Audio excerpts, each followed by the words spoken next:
नमस्कार किसान भाइयों, मुर्गी पालन में आप सभी का स्वागत है। हमें अगर एक बड़ा शेड कंस्ट्रक्ट करना है और उसके अंदर ऑटोमेटिक ड्रिंकर और मैनुअल फीडर लगाने हैं, तो इसके बारे में किस तरह हमें आगे बढ़ना है, इसके ऊपर हम बातचीत करेंगे। ये जो शेड आप देख रहे हैं, यह 10,500 स्क्वायर फीट का शेड है और इसकी लंबाई देखी जाए तो 350 फीट इसकी लंबाई है और चौड़ाई इसकी जो है 30 फीट की है। आप सभी को पता है कि चौड़ाई ज़्यादातर हम 30 फीट के ऊपर लेते नहीं है, तो इस तरह से लंबाई कितनी भी हम ले सकते हैं। तो टोटल मिला के यह 10,500 स्क्वायर फीट का शेड है। कंस्ट्रक्शन के बारे में हम सबसे पहले बात करेंगे कि इस तरह का अगर हमें बड़ा शेड बनाना है तो इसमें हम ब्रॉयलर फार्मिंग भी कर सकते हैं या देसी मुर्गी पालन भी हम इसमें कर सकते हैं। लेकिन हमने देखा है कि देसी मुर्गी पालन के शेड ज़्यादातर 5,000 के कम ही होते हैं। तो इसमें ज़्यादातर ब्रॉयलर फार्मिंग में बड़े पैमाने पर शेड बनाए जाते हैं जिसकी लंबाई भी ज़्यादा होती है। शेड बनाते समय हमें मोटी मोटी बातें क्या ध्यान रखनी है, ये सबसे पहले देखेंगे। शेड बनाते समय हमें डायरेक्शन जो है सबसे पहले पूरब से पश्चिम, ईस्ट वेस्ट डायरेक्शन लंबाई रखनी है। और उसके बाद इम्पॉर्टेंट बात आती है कंस्ट्रक्शन की। तो कंस्ट्रक्शन करते समय हमें पहले बेसमेंट का काम करके लेना चाहिए। ज़मीन के ऊपर कम से कम 1 फीट तक हमें बेसमेंट बना लेना चाहिए। और यहाँ पर देख सकते हैं कि एक बार हम बेसमेंट पक्का बनाना है हमें सीमेंट कंक्रीट का, और उसके ऊपर हमें साइड में 1 फीट की दीवार बनानी है। और उस 1 फीट की दीवार कंस्ट्रक्ट होती है तो उसके ऊपर हमें कम से कम 5 फीट से लेके 8 फीट तक की जाली हमें बिठानी है। तो इस तरह से शेड का जो स्टैंडर्ड रहता है, इसी तरह हर टाइप पोल्ट्री के जो शेड रहते हैं डीप लीटर सिस्टम के, तो इसी तरह बनते हैं। खाली हाइट जो है हमें ध्यान रखनी है। हमारे एरिया में गर्मी है तो हाइट हम थोड़ी ज़्यादा रखते हैं, यानी साइड की जाली मैंने इसीलिए आपको बोली कि 5 फीट से लेके 8-9 फीट तक हम रख सकते हैं। उसके बाद बारी आती है वो छत की। तो छत के लिए मेटल सीट जनरली सब यूज़ करते हैं क्योंकि ये अच्छा ड्यूरेबिलिटी रहता है, ज़्यादा दिनों तक चलता है। लेकिन इससे गर्मी जो है शेड में बढ़ने के चांसेस रहते हैं।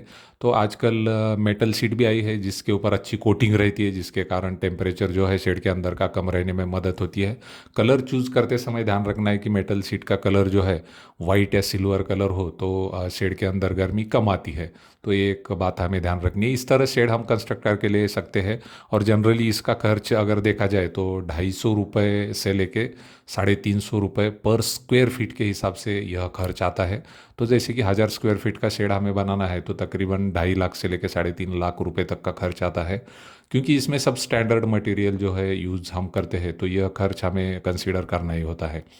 उसके बाद बारी आती है, एक बार शेड बन गया हमारा तो इसमें फीडर और ड्रिंकर की बारी।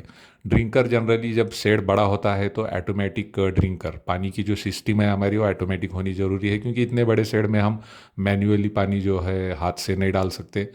तो इसलिए हमें ऑटोमेटिक ड्रिंकर लगाने जरूरी। इसके लिए आपको टंकी जो है पानी की वह शेड के ऊपर, छत के ऊपर हाइट में लगानी ज़रूरी है।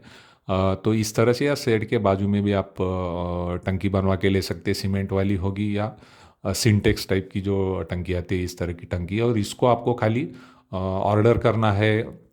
ड्रिंकर जो है जनरली इसका प्राइस 300 रुपये से लेके 400 रुपये के बीच में रहता है। जंबो ड्रिंकर इसको हम बोलेंगे, जिसकी कैपेसिटी तकरीबन 10 लीटर की होती है। तो इस तरह के ऑटोमेटिक ड्रिंकर सिस्टम हम लगा के ले सकते हैं। उसके बाद बारी आती है फीडर की। फीडर हम देखते हैं कि जनरली मैन्युअली फीडर यूज़ होते हैं। तो इसका भी प्राइस तकरीबन 350 रुपये से लेके 400 रुपये तक रहता है। तो एक फीडर का प्राइस बल्क में लेते हैं तो प्राइस थोड़ी बहुत कम हो सकती है। हमें खाली देखना है कि अच्छे कंपनी का जो है वह फीडर और ड्रिंकिंग सिस्टम लेना है, ताकि वो ज़्यादा दिनों तक चले, ड्यूरेबल रहे, क्वालिटी अच्छा रहे। तो इस तरह से ड्रिंकिंग का ऑटोमेटिक सिस्टम और फीडर का मैनुअल सिस्टम इस शेड में हमें देखने मिलता है। इन्होंने बिठा के लिया है ये। इसका खर्च देखा जाए तो 10,000 स्क्वायर फीट में तकरीबन आपको 200 ड्रिंकर और 200 फीडर लगाने जरूरी है। 50 मुर्गियों के लिए एक फीडर और एक ड्रिंकर। तो इसका खर्च तकरीबन 1 लाख रुपए से लेकर 1.5 लाख रुपए। ये वेरिएशन इसलिए है कि जितने अच्छे क्वालिटी का हम फीडर ड्रिंकर लेते हैं तो खर्च थोड़ा बढ़ जाता है। तो ये आपको तकरीबन 200 के लिए 1 लाख से लेकर 1.5 लाख तक ये खर्च आपको आएगा। तो इस तरह हम एक बड़ा अच्छा जो फार्म है डेवलप कर सकते हैं और इसमें ब्रॉयलर फार्मिंग हो या देसी मुर्गी पालन हो ये कर सकते हैं। ब्रॉयलर फार्मिंग में एरिया थोड़ा कम लगता है और देसी मुर्गी पालन में हम बोलते हैं कि एक मुर्गी को 1.5 से 2 स्क्वायर फीट की जगह लगती है। तो इस तरह से हम मुर्गियाँ जो है कितनी बैच डालनी है ये भी हम तय कर सकते हैं। तो मुझे लगता है आपको काफ़ी सारी जानकारी जो है इस वीडियो से मिली होगी। इसी आशा करते हैं और रुकते हैं। धन्यवाद।